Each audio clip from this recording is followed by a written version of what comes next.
Hey everybody, how you all doing? Are you hey okay? In your neck of the woods? What up? What up? Manners and respect, man. I your girl, Debbie from Donga Yard. Welcome you all to the Jamaican kitchen. Welcome to the Jamaican cooking journey. If you're new to my channel, thank you and welcome once more. Now, I know a lot of you have been watching all those dumpling videos. I know the hardcore flour dumpling eater, they must say. Then they be make every kind of dumpling. I never see you make a flour dumpling. Well, we're going to demonstrate for you just that today. Remember the flour dumpling, it is the primary dumpling. It has a standard dumpling because the flour is all mixed with all kind of other things to give us dumpling. So I think we did do a great disrespect to the flour dumpling. So we are going to see if we can repair that disrespect today. Now, my hands are clean, but just going to give it another rinse. And it was properly washed before, but I'm going to rinse it. So if you were doing anything, you would want to rinse it, but you would want to wash it. So and my hands are clean. They were washed properly before.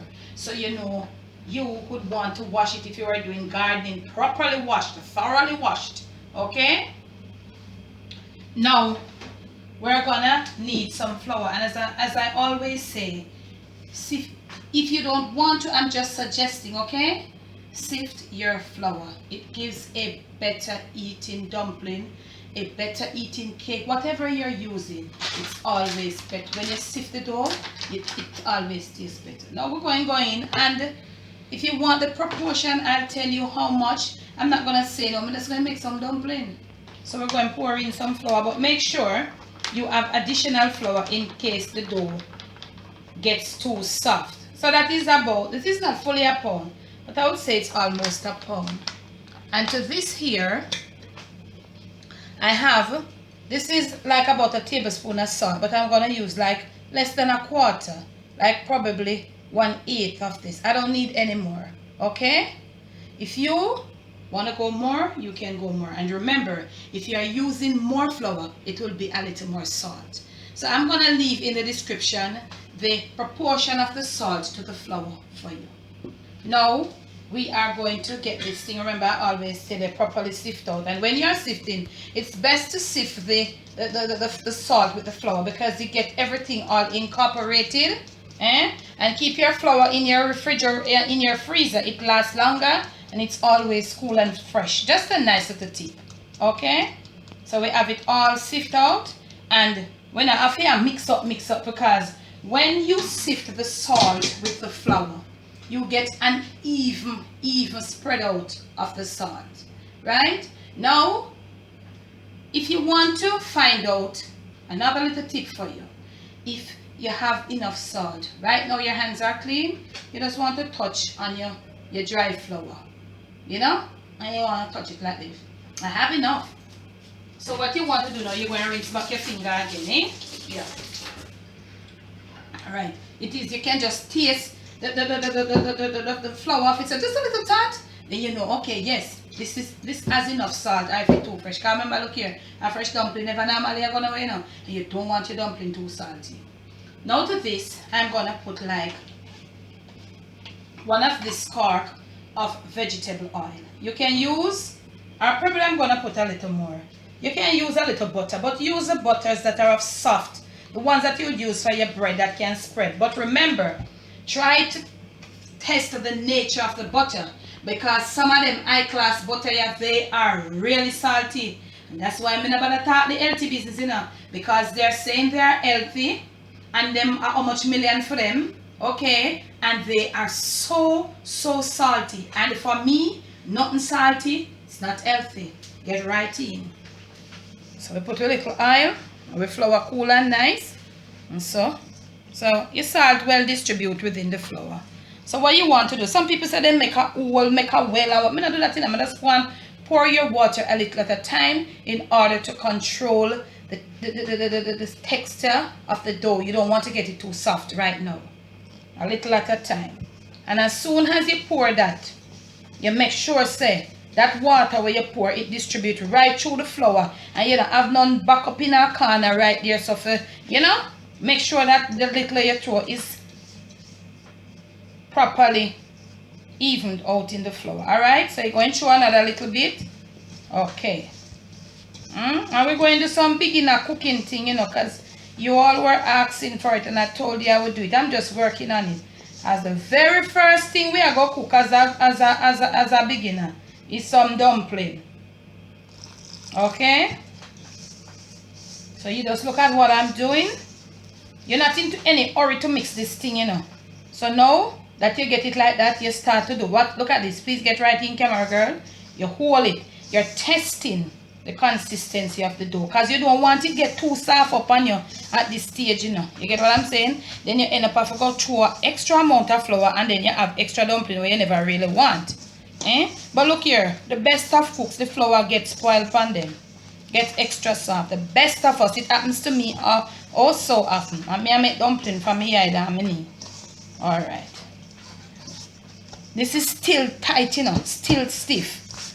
So look at this.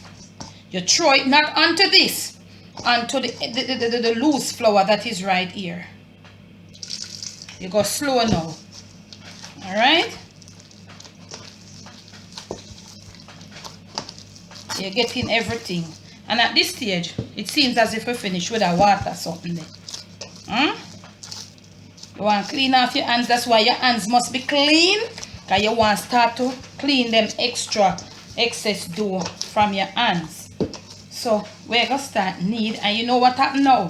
It's a bit too soft. Not even the dough of itself, but around the sides of the pan, of the container, you see it? So we're going to put a little, just a little. This one is not sifted dough, but we're not going to use a lot. We should have left some of the sifted one, but no problem. Alright, so you're going to use this now. That's what this little bit is not even a tablespoon. You're going to use it to dry. If this should happen to you, you just put that little to dry the sides of the container, and then you're going to proceed. Because this is pure flour, you know. It not have nothing to loosen it up. So this is really tight. You know, it not have no cornmeal, nor no carrot, nor nothing in there. So this one is a little bit more tricky. Alright. So you can clean off your hands. All of them here, you know. Can you? Because your hands are clean and it's your flour. That is why I say you are to ensure that your hands are clean. When I was a child and growing up, when my mother mixed her dumpling, you know, mixed her flour, you know, to make dumpling. When she finished, hands are clean and the container is properly cleaned. Alright? So now that you do that, you're going to form the dough into a ball. But I want you to look at the nature of the dough. You see how it's not smooth, you know. It's not smooth. It just like, you know, it have this kind of look roughy dough. So you're gonna form it into a ball. Can you notice you're trying to form it into a ball now? And look at it. It's not smooth. So we're going to form it into that not so smooth ball here. Turn it down. And you don't have to leave it in any warm, dry place, because you're not yeast into it. No baking powder, you're not leaving anything to rise. It's just a regular basic dough. So you're going to cover it with a clean cloth or a clean towel, and it don't have to be damp. We're going to leave this for 15 minutes. So when we come back, we're going to look what it looked like, and we're going to put in some kneading, because we're looking some good old Jamaican flour dumpling. So now family, 15 minutes, and see what the dough look like here. See it? Alright, it's still, remember I told you this is pure flour. It's tight. So it's still, you know. So look here. We're going to put in some kneading with the, what this part of your hand name? I don't know. But whatever it is, please comment. I know you'll do it. Please leave it in the comments. You're so brilliant. I know that you'll do that for me. Thank you. So we're going to put in some kneading in this baby now. And watch here.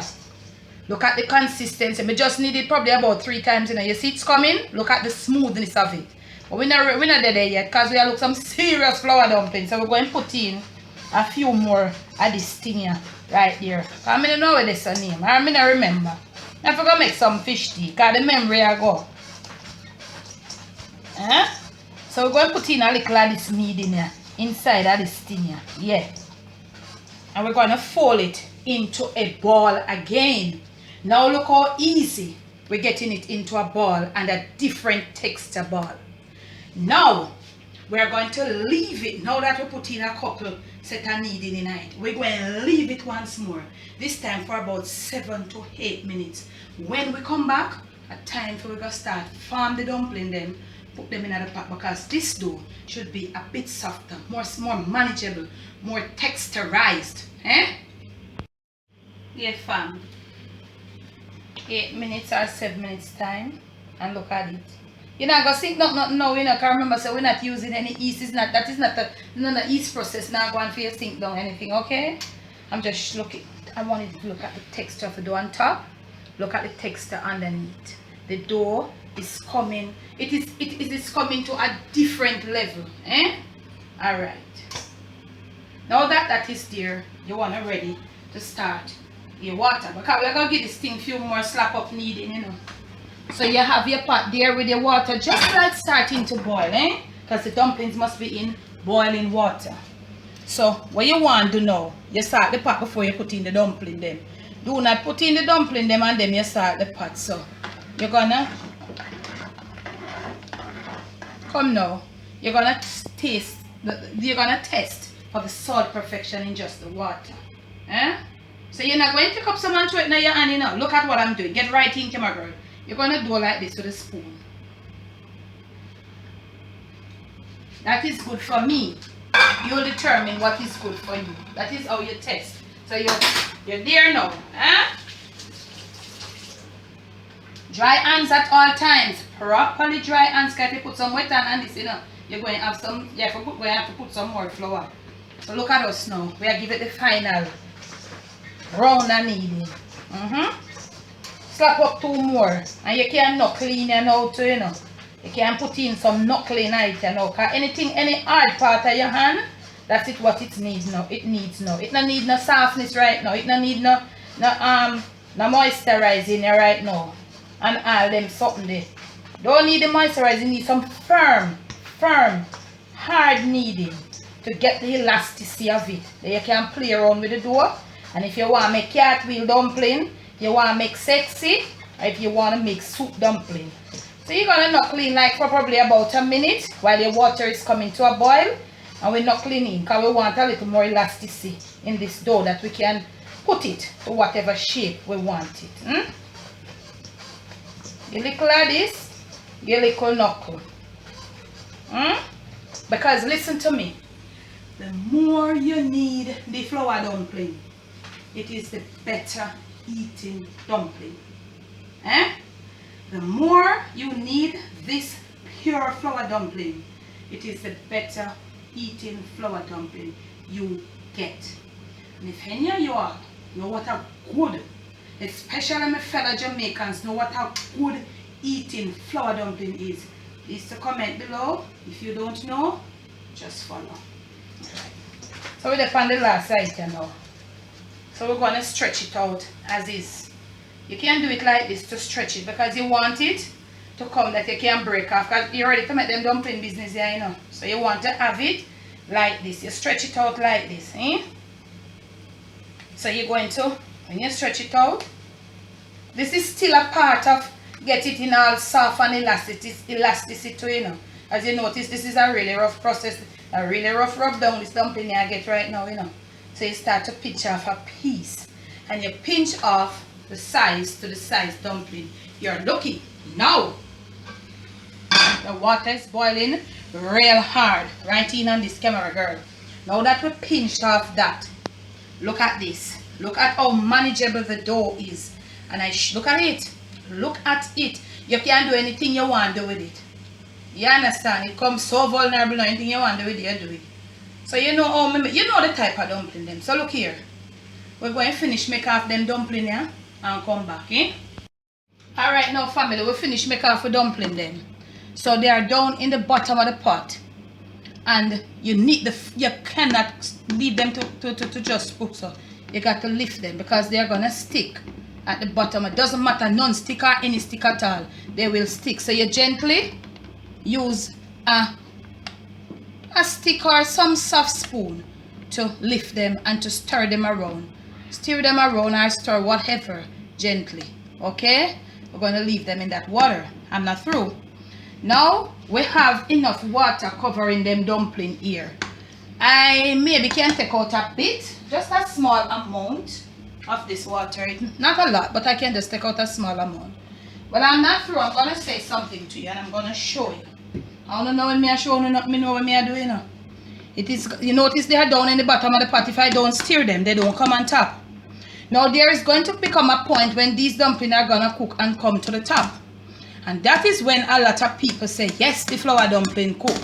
And I'm going to come back to show you when they eat. While they're cooking, they're going to come right up on top and everybody up there cooking. I'm going to show you that part. The dumpling, the flour dumpling is not cooked as yet. It's going to cook and come to the top. And after it comes to the top, it must cook and go right back down to the bottom of the pot. That's when the flour dumpling is properly cooked. So we are going to wait, but not on camera, until these dumplings cook and start swimming at the top of the pot. And it's frothy, so you don't cover the pot all the way. Okay? And make sure it's on a medium heat. You don't want the heat too high to dry out the water out of the dumpling and have it frothing up all over the place and making a mess. Eh? Yes, family.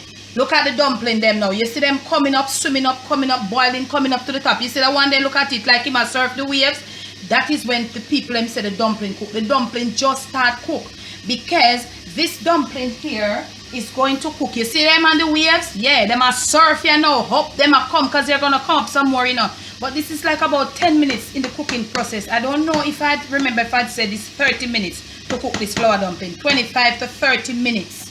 Eh? So you notice them coming up, them are ride the waves, you know, coming up. A lot of people say the dumpling ready, dumpling up, dumpling cook. Dumpling is not cooked. It is gonna cook until it go right back down into the bottom of the pot, and the liquid almost like probably half of the liquid is absorbed. That is when you get the good eating flour dumpling. Look on it, shoot them up, camera girl. Flour dumpling, pata bubble down at Jamaica, yeah. Yeah man, flour dumpling. Yeah. Okay, family, look at what I was talking about. If what I said to you made sense, and with what you're seeing now, please to comment below. Look at it. It has most of the liquid come on it down this side. You see the dumpling them almost down at the bottom where we started. We're going to turn off this flame here now. But we're going to turn off this flame and we're going to cover our pot thoroughly right over. We're going to leave it for 5 minutes to rest. When you see we're back again, look here. Hello, please. We're going to serve up this flour dumpling. And please come here, camera girl, please to get right here. Because we're going to serve up them dumpling here for you. And we're going to serve it up with some of this good old Jamaican chicken back. Fry up chicken back and ackee. Yeah, yeah? Yes, family. Shoot them up, camera girl. Shoot them up. This is the good old Jamaican flour dumpling. Properly done from scratch. We're going to take out a few of them now. We have to drain them properly because they carry the liquid that they carry. It's frothy. So you don't want to serve up the dumpling them with no froth running. So you're going to try to get most of this liquid off of the dumpling them. This dumpling is very hard to heat. Really hard to eat, y'all. So I'm just going to serve you up some. And as my good friend Amaru says on Amaru Cooks, the man where we have in the house, we cook. The only man where we have on the channel where I cook a show with something. Yeah. We eat with our eyes sometimes. So today, we're going to eat with our eyes. Y'all are going to eat with your eyes. Because you know always tastes right. But you know what? Hello, them dumpling are some serious dumpling. Is a serious set of flour dumpling them here? Hello? Look here. I'm on them special this, you know. Yeah. And for you, my subscriber, who made a comment the other day, it was some ackee video you watched and you commented on that ackee video. You say, look here. I love the ackee Miss Debbie with fry up chicken back. Here you go. Right here. Some nice ackee. You know, get the ackee mush out. You saw the chicken back fry up. And if you want me to do this, if you want me to show how you get this ackee and this chicken back fry up and look so nice and the chicken back still crispy, even though it down inside of the ackee, please to comment. You know I don't afraid to do it on camera. And whether you have to, I'm more or less at whether you say yes or no, I'm going to do it for you at some point in time. So, look at it. And look here. Let me present and then I'll show you. From my kitchen to yours, from my Jamaican kitchen to wherever you are, it is the good old Jamaican flour dumpling. And I'm serving it up for you all with some ackee and some crispy fried chicken back flour dumpling in every shape, in every good old properly cooked dumpling. Now if you have liked this video, please give it a thumbs up. Please continue to subscribe. Thank you so much. Words can't express how elated, how thankful I am to you. Okay? So continue to subscribe, continue to share, and continue to thumbs up the videos. Remember to leave your comments below, and remember to hop right on over to the Jamaican Debbie Debs. Okay, y'all? Just come right in with us. Get right in with us. We're over there, and we're doing more than what you see inside the kitchen. This is on this channel. We just do kitchen. We're doing even more over there. You'll see more and know more about it. Okay, y'all? So look here. Hello. You know, so I'm not eating none, you know, because this dumpling is hot, you know. But hello, please. Come on, girl, get right in. I want to cut, yeah. When you cut the dumpling, that's how it must sound. When you hear that, you know, so the dumpling cook. Aye. Please to eat your flour dumpling with knife and fork. Please to eat your chicken back and your ackee and your flour dumpling with knife and fork. Look at this dumpling. Look at it, y'all. Look at this. This says it all. So once more, from my kitchen to yours, it's the Jamaican flour dumpling, properly done. Okay, y'all, remember I say to you, Debbie from Donga Yard, bless, no stress.